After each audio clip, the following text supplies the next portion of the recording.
Hey friends, welcome to Smart Knowledge Hub Daily Current Affairs and GK and Tech News. మొదటిసారి మన channel చూసే వాళ్ళందరూ please subscribe my channel. వీడియోని like చేయండి, మీ friends and ఫ్యామిలీని video share చేయండి friends. ఈరోజు తేదీ 18 నవంబర్ 2024. ఈరోజు ప్రధానంగా ఉన్న కరెంట్ అఫైర్స్ అండ్ జీకే చూద్దాం.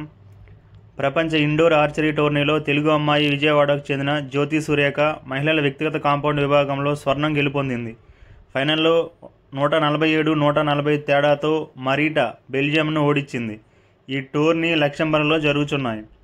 భారత్ ఫోర్జ్ లిమిటెడ్ బిఎఫ్ఎల్ తన అనుబంధ company Kalyani strategic system limited KSSL ఆంధ్రప్రదేశ్లో 2,400 కోట్లతో అత్యాధునిక డిఫెన్స్ ఎనర్జెటిక్స్ ఫెసిలిటీని ఏర్పాటు చేయనున్నారు. ఈ పరిశ్రమ ద్వారా యుద్ధ రంగంలో ఉపయోగించే ఫిరంగులు, మందుగుండు సామాగ్రి తయారు చేయనున్నారు. అనంతపురం జిల్లా మడకసిరలో ఏర్పాటు చేయనున్నారు ఈ పరిశ్రమని. గౌడనహల్లి అనంతపురం గ్రామాల పరిధిలో ఏర్పాటు చేయనున్నారు. తమిళనాడు ప్రభుత్వం భూ ఆక్రమణలు అరికట్టడానికి కృత్రిమ మేధతో ఏఐతో పనిచేసే మొబైల్ యాప్ని వినియోగిస్తుంది.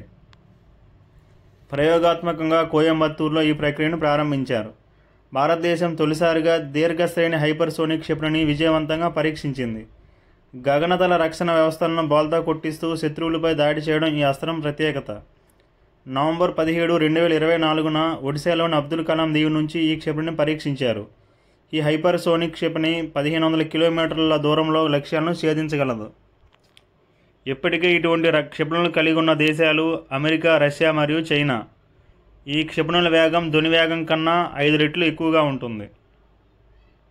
NABARD all India rural financial inclusive survey 2 ప్రకారం భారత్లో గ్రామీణ, సెమీ అర్బన్ ప్రాంతాల్లో కుటుంబాల సగటు నెలవారీ ఆదాయం 12,698 రూపాయలు.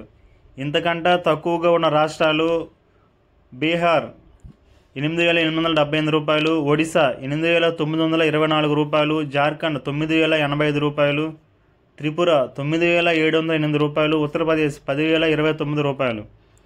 11,037 రూపాయలతో ఆంధ్రప్రదేశ్ 8వ స్థానంలో కలదు. ఆదాయం తక్కువగా ఉన్న రాష్ట్రాల్లో 12,065 రూపాయలతో తెలంగాణ 10వ స్థానంలో కలదు. ప్రధానమంత్రి నరేంద్ర మోడీకి నైజీరియా దేశ 2వ అత్యున్నత పురస్కారం the grand commander of the order of the నైజర్తో సత్కరించింది. నైజీరియా దేశ అధ్యక్షుడు బాలా అహ్మద్ టినుబు ఈ అవార్డును మోడీకి 17 నవంబర్ 2024న అందించారు. విదేశాల్లో మోడీ అందుకున్న అత్యున్నత అంతర్జాతీయ అవార్డుల్లో ఇది 17వ పురస్కారం. 1969లో క్వీన్ ఎలిజబెత్కు తొలిసారిగా నైజీరియా దేశం ఈ అవార్డును ప్రదానం చేసింది. ద మౌంటైన్ ఈజ్ యూ పుస్తక రచయిత బ్రియానా వీస్ట్ 9వ Asian infrastructure investment bank AIIB సమావేశాన్ని సెప్టెంబర్ 25, 26, 2024న ఉజ్బెకిస్తాన్ దేశంలో సమర్కండ్ నగరంలో జరిగింది. ప్రస్తుత ఏఐఐబి అధ్యక్షుడు జిన్ లుకున్ చైనా.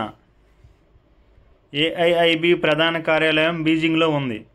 ఈ సమావేశానికి కేంద్ర ఆర్థిక మంత్రి నిర్మలా సీతారామన్ హాజరయ్యారు. సెప్టెంబర్ 26, 2024న ప్రధాని మోడీ పూణే, ఢిల్లీ, కోల్కతా నగరాల్లో ఏర్పాటు చేసిన 3 పరమ్ రుద్ర సూపర్ కంప్యూటర్లను వర్చువల్గా ప్రారంభించారు. జాతీయ సూపర్ కంప్యూటింగ్ మిషన్ కింద 130 కోట్ల వ్యయంతో దేశీయంగా ఈ కంప్యూటర్లను అభివృద్ధి చేశారు. సెప్టెంబర్ 26ను ప్రపంచ పర్యావరణ ఆరోగ్య దినోత్సవంగా జరుపుకుంటారు. ఇటీవల వార్తల్లోకి వచ్చిన షా ఆలం స్టేడియం మలేషియా దేశంలో కలదు. ఈ స్టేడియంను 1994లో నిర్మించారు. ఇది 80,372 మంది సీటింగ్ కెపాసిటీ కలిగి ఉంది. భద్రతా సమస్యల నేపథ్యంలో 2024 సెప్టెంబర్లో దీనిని కూల్చివేశారు. ప్రపంచంలో అత్యధికంగా గ్రీన్ హౌస్ వాయువులను విడుదల చేస్తున్న నగరాల్లో షాంఘై మొదటి స్థానంలో ఉందని అమెరికా కేంద్రంగా పనిచేసే క్లైమేట్ రేస్ సంస్థ వెల్లడించింది. షాంఘై దాదాపుగా 256 మిలియన్ మెట్రిక్ టన్నుల గ్రీన్ హౌస్ వాయువులను వాతావరణంలోకి వదులుతుందని పేర్కొంది. 2వ స్థానంలో టోక్యో 250 మిలియన్ మెట్రిక్ టన్నులు, 3వ స్థానంలో న్యూయార్క్ 160 మిలియన్ మెట్రిక్ టన్నులు. అజర్బైజాన్ రాజధాని బాకులో జరుగుతున్న COP29 సదస్సులో నవంబర్ 15, 2024న క్లైమేట్ ట్రేస్ సంస్థ ఈ వ్యాఖ్యలు చేసింది. ప్రధాని నరేంద్ర మోడీ నైజీరియా పర్యటనలో భాగంగా తెలంగాణ ప్రవాసి అయిన యాదాద్రి జిల్లా ఆలేరు మండల క్రాంతినగర్ గ్రామానికి చెందిన బిర్కూరి ప్రదీప్ను అభినందించారు. బిర్కూరి ప్రదీప్ నైజీరియాలో పనిచేస్తూ నైజీరియాతో పాటు ఆఫ్రికా దేశాల్లో భారతీయ సంస్కృతి, ఆచార వ్యవహారాలు, విలువల పరిరక్షణకు కృషి చేస్తున్నారు. ఆఫ్రికాలో ఎత్తైన కిలిమంజారో పర్వత శిఖరాన్ని కూడా అధిరోహించారు. మొండి బకాయిల వసూలు పరిష్కారం కోసం సంజౌతా అవుట్ రీచ్ అనే ఏకకాల సెటిల్మెంట్ OTSను అమలు చేస్తున్న బ్యాంక్ ఆఫ్ ఇండియా భారత్లో గ్రామ, పట్టణాల్లో వంట కోసం స్వచ్ఛ ఇంధనం వినియోగిస్తున్న రాష్ట్రాలు మొదటి 5 స్థానాల్లో గలవి. మొదటి స్థానం ఢిల్లీ 99.9%, గోవా 99.2%, 3 తెలంగాణ, సిక్కిం 97.2%, 4 కర్ణాటక 92.5%, 5 ఆంధ్రప్రదేశ్ 88%. వార్షిక మాడ్యులర్ సర్వే 2022-23 నివేదిక ప్రకారం దేశంలో 49.3% గ్రామీణ ప్రజలు మాత్రమే స్వచ్ఛ ఇంధనం వినియోగిస్తున్నారు. పట్టణాల్లో స్వేచ్ఛ ఇంధనం వినియోగిస్తున్న వారి సంఖ్య 92.9%గా ఉంది. పట్టణాలు, గ్రామాలు కలిపి 63.4% మాత్రమే స్వచ్ఛ ఇంధనం వినియోగిస్తున్నారు. స్వచ్ఛ ఇంధన వాడకంలో తక్కువగా గల రాష్ట్రాలు జార్ఖండ్ 31.7%, ఛత్తీస్గఢ్ 36.4%, ఒడిశా 36.8%. కేంద్ర రోడ్డు రవాణా, రహదారులు మంత్రిత్వ శాఖ ఇటీవల విడుదల చేసిన రోడ్డు ప్రమాదాలు 2022 నివేదిక ప్రకారం దేశంలోని రాష్ట్ర ప్రధాన రహదారులపై 2022లో 1,06,682 ప్రమాదాలు జరిగాయి. అత్యధిక ప్రమాదాలు జరిగిన మొదటి 3 రాష్ట్రాలు తమిళనాడు, 2 ఉత్తరప్రదేశ్, 3 మధ్యప్రదేశ్. ఇందులో ఆంధ్రప్రదేశ్ 7వ స్థానంలో ఉంది. ఈ ప్రమాదాల్లో మరణించిన వారు 41,012 మంది. అత్యధిక మరణాలు సంభవించిన మొదటి 3 రాష్ట్రాలు 1 ఉత్తరప్రదేశ్, 2 తమిళనాడు, 3 మహారాష్ట్ర. ఇందులో ఆంధ్రప్రదేశ్ 9వ స్థానంలో ఉంది. ఆంధ్రప్రదేశ్లో జిల్లాల వారీగా స్థూల ఉత్పత్తిలో విశాఖ మొదటి స్థానంలో ఉంది. 2వ స్థానంలో ఎన్టీఆర్ జిల్లా, 3వ స్థానంలో కృష్ణా జిల్లా కలవు.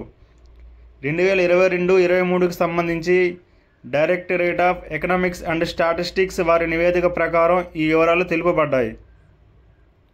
ఈ జిల్లాల వారి స్థూల ఉత్పత్తిలో అల్లూరి సీతారామరాజు జిల్లా చివరి స్థానంలో ఉంది.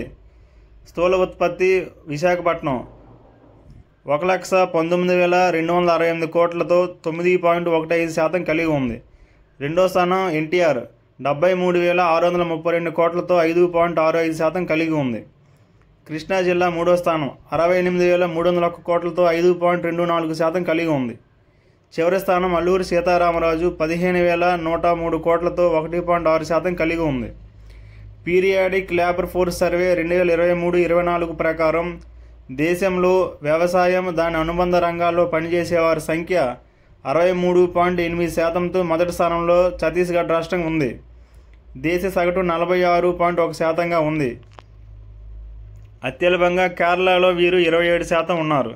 వ్యవసాయ, దాని అనుబంధ రంగాల్లో పనిచేస్తున్న వారు ఎక్కువగా ఉన్న మొదటి 5 రాష్ట్రాలు ఛత్తీస్గఢ్ 63.8%, 2 మధ్యప్రదేశ్ 61.6%, 3 ఉత్తరప్రదేశ్ 55.9%, 4 బీహార్ 54.2%, 5 రాజస్థాన్ 51.1%, 46.3%తో ఆంధ్రప్రదేశ్ 10వ స్థానంలో ఉంది. దేశంలో అతిపెద్ద రహదారిగా NH-44 రికార్డు. కశ్మీర్ నుండి కన్యాకుమారి వరకు 3,745 కిలోమీటర్ల దూరం 13 రాష్ట్రాల గుండా 30 ప్రధాన నగరాలను అనుసంధానం చేస్తూ కశ్మీర్లో శ్రీనగర్లో ప్రారంభమై తమిళనాడులో కన్యాకుమారి చివరి వరకు కొనసాగుతుంది. ఈ రహదారిని మొదట్లో NH-7 జాతీయ రహదారి అని పిలిచేవారు. అయితే నార్త్ సౌత్ కారిడార్గా దీన్ని గుర్తించి నేషనల్ హైవే డెవలప్మెంట్ ప్రోగ్రాం కింద NH-1A, NH-1, NH-2, NH-3, NH-75, NH-26, NH-7లను అన్నింటినీ కలిపి NH-44గా మార్చారు. ఈ రహదారి అత్యధిక దూరం తమిళనాడులో 630 కిలోమీటర్లు, అత్యల్ప దూరం హిమాచల్ ప్రదేశ్లో 11 కిలోమీటర్లు విస్తరించి ఉంది. న్యూజిలాండ్లో హకా అనే పిలిచే మావోరీ జాతికి చెందిన ప్రజలు ఒక సాంస్కృతిక జానపద నృత్యం వార్తల్లో ఉంది.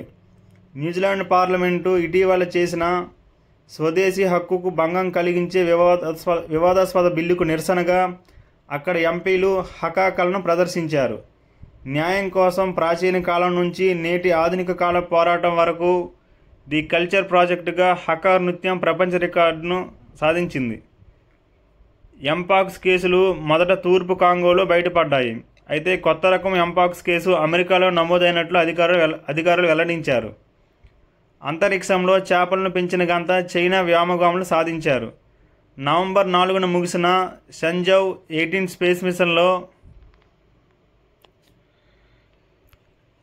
స్పేస్ మిషన్లో భాగంగా ఈ ఘనత సాధించారు.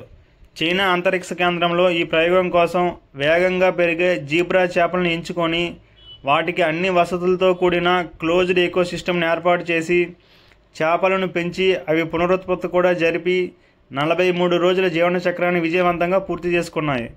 Thank you friends. Please subscribe my channel. వీడియోని లైక్ చేయండి, షేర్ చేయండి. Thank you.